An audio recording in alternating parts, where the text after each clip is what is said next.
Innovative and adaptable, the Goths were some of the first people in Europe to introduce a cavalry as a regular part of the army, using one against the Romans in the Battle of Adrianople in 378 CE.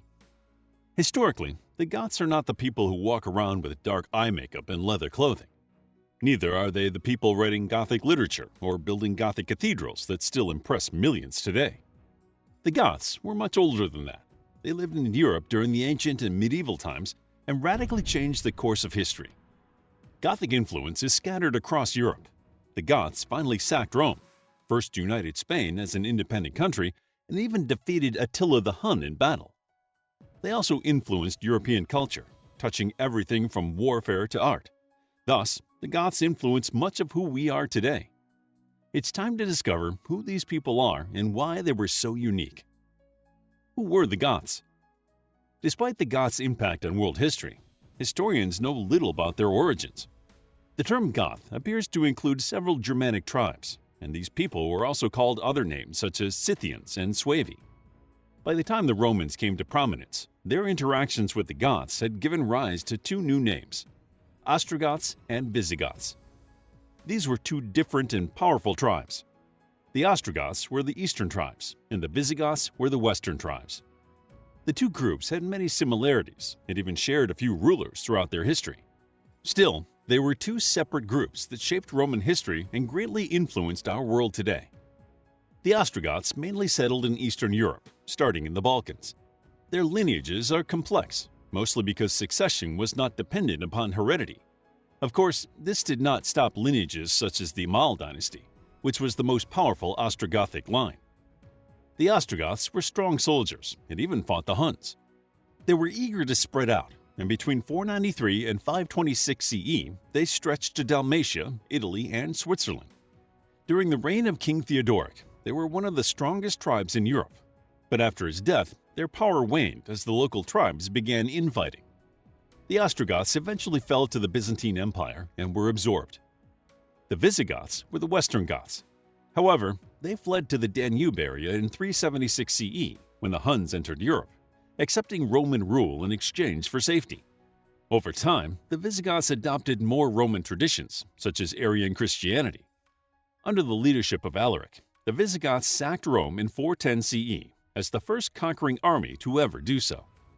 The attack led to strained relationships between the Visigoths and the Romans. However, they soon gained power in the Iberian Peninsula, despite a tumultuous history. They continued to grow, and at the peak of their rule, they had lands stretching from southern Spain to southwest France. They proved themselves resilient against the collapse of the Roman Empire and the rise of other Mediterranean tribes, leaving their cultural mark on Europe that is still part of the culture today.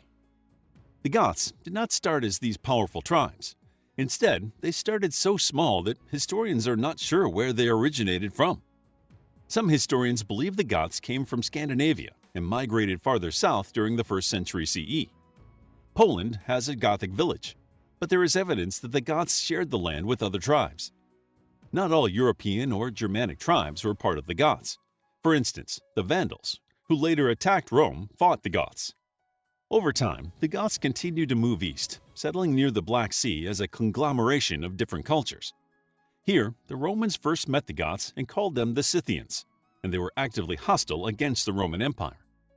Their relationship was complex, but despite some Roman victories, the Goths would prove to be the end of the Roman Empire. How did the Goths defeat the Roman Empire? It has been said that Rome was not built in a day, and it was not defeated in a day either. The Goths and the Romans fought for many years, but the first time the Goths won a battle was in 250 CE under King Neva in the Siege of Philippopolis. The following year, Neva defeated the Romans at the Battle of Abritus, who killed both Emperor Decius and his co-emperor Herennius Etruscus. Neva was so powerful that the new emperor, Turbinianus Gallus, didn't try to fight him. Instead, the emperor agreed to pay Neva tribute as long as he did not attack the empire again. The Goths followed up with naval victories. They managed to continually beat the Romans until 268 CE, when Emperor Claudius II came to the throne. The Goths planned to invade Italy in late 268 CE, but upon entry, they were met by the Roman army at the Battle of Naissus and soundly defeated.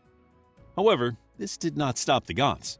They continued warring against the Romans throughout the years, accepting victory and defeat. It appeared that the Romans met a formidable opponent, but the Gothic relationship with the Romans was more complicated than just being enemies. The Goths fought the Romans as individual groups frequently, but they also served in the Roman army, especially the Goths residing within the boundaries of the Roman Empire. All of these non-Roman soldiers eventually weakened the empire, making relations between the Romans and the Goths more difficult. The Goths in the empire were not content to remain under Roman rule, and they launched the Gothic War from 376 to 382 CE. The Goths won the Battle of Adrianople. The Romans lost about two-thirds of their army, including Emperor Valens. It was a humiliating defeat, and some historians even point to this battle as the beginning of the end of the Roman Empire. Of course, the Romans did not take the loss well, and began attacking Gothic people in the streets, causing them to increase their rebellious efforts. It was only under Theodosius I that the rebellion ceased, and they had to use a combination of diplomatic strategies and battle tactics to placate and subdue the various Gothic tribes. During this time, the Goths began to adopt certain pieces of Roman culture, and the Roman army became increasingly dependent on the Germanic tribes to supply soldiers. However, subduing the Goths in 382 CE did not stop other tribes from attacking the Roman Empire, and soon even the Gothic tribes were back at it. The Roman Empire shrank piece by piece, and they were even sacked by the Goths before their final fall to Odoacer in 476 CE. The Goths chipped away at the Romans over many years, eventually proving their unique strength by surviving against an empire that had conquered most of the known world. Their military achievements set the Goths apart as outstanding contributors to history. What else made the Goths special? Although much of their history is filled with warfare, the Goths were much more than just a barbarian military force. They had a complex culture apart from the army. They had a structured social hierarchy that developed hierarchically and through clan developments. Each ruler, or rake, was chosen by the tribal council. The people in the council were the most distinguished in Gothic society. These upper-class people lived on large estates, which usually also served as the home to enslaved people, day workers, and other servants. The next group was the freemen, who comprised most of the Gothic population. Each town had its own decision-making group for all village issues. Of course, the upper classes could still stop any decisions they disagreed with, but it was still an essential part of Gothic daily life.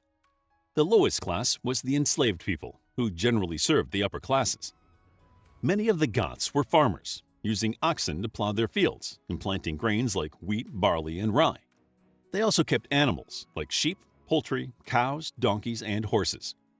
Despite their efforts, the Goths did not usually grow a substantial crop, forcing them to rely upon trade. Their most important trading partner was the Roman Empire, when they were not engaged in war. The Goths imported grain, wine, oil, and jewelry. In return, the Romans imported raw materials and enslaved people, whom the Goths sold whenever they had an excess number of people, whether they were Gothic or not. Of course, the Goths did more than farm and trade during peacetimes. There were many other jobs around the village, such as blacksmiths, fishermen, carpenters, and potters. Historians are especially interested in the potters because they left behind many pots and lamps that we still have today. These pots appear to have also been part of the Gothic exports because they appear to have been mass-produced. All of the jobs in the village centered around bettering the town in some way, making each person's job an essential part of Gothic culture. Another part of the Gothic culture and hierarchy centered around their religion. Before converting to Christianity, the Goths practiced a form of Germanic paganism, which involved a pantheon of gods similar to other Scandinavian Germans. We know they worshipped a god of war and a god of thunder, but the Goths also deified their ancestors, treating them with great pride and respect. Each village, or kuni, had a religious cult and its own priests and shrines. As they passed through towns, people worshipped the wooden idols by bowing down and praying. They also sacrificed to the idols and ate meat at feasts held in honor of the various pagan gods. However, their religion was not just about eating and worshipping idols. The rake oversaw the ceremonies, even though his job changed throughout the centuries. Initially, the rake was the highest judge and local chieftain, but he soon assumed the role of the high priest, commander in the army, and foreign minister. As the high priest and judge, the rake brutally punished any Gothic dissenters of the faith. While they didn't mind outsiders practicing other religions, The Goths disapproved of fellow tribal people leaving the pagan faith. Like other ancient tribes, the Goths had burial customs centered around honoring the dead. They buried people with jewelry and food. But interestingly, the early Goths did not bury people with weapons. This contrasted starkly with other Germanic tribes. Historians are unsure why they made this differentiation. The Goths did not begin burying people with armor or swords until the 5th century, after many had already converted to Christianity. The jewelry pieces they left behind, though, are stunning works of art. They took care to make everything beautiful, even if it was a simple belt buckle or comb. They used the polychrome style in their jewelry. This practice involved encrusting gemstones into gold objects to add additional beauty. This practice remained popular in the Middle Ages, allowing the Goths to leave yet another impact on European history. The Goths were a unique and diverse people. They are best known for their wars with the Romans, and their history is filled with conflict and tension. But these people were more than just the barbarians who defeated Rome. They also had a complex culture that helped shape Western Europe after the Romans fell. The Goths were unique because they grew and developed over time without losing their identity. They fought the Romans, kept their culture, and lived to tell the tale. Few ancient tribes had the same impact on us today as the Goths. How would you like to get a deeper understanding of history, impress your friends, and predict the future more accurately based on past events? If this sounds like something you might be into, then check out the brand new Captivating History Book Club by clicking the first link in the description.